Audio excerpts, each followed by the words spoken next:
మొరటోడు అని వాళ్ళు వీళ్ళు ఎన్నెన్ని అన్న పసి పిల్లవాడు నవ్వాడు.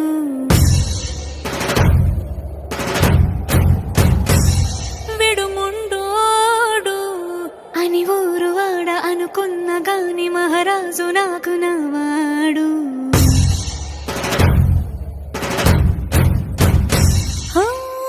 మాట పెడుసైనా మనసులో వెన్న రాయిలా ఉన్నవాడిలోన దేవుడెవరికి తెలుసును నాకన్నా.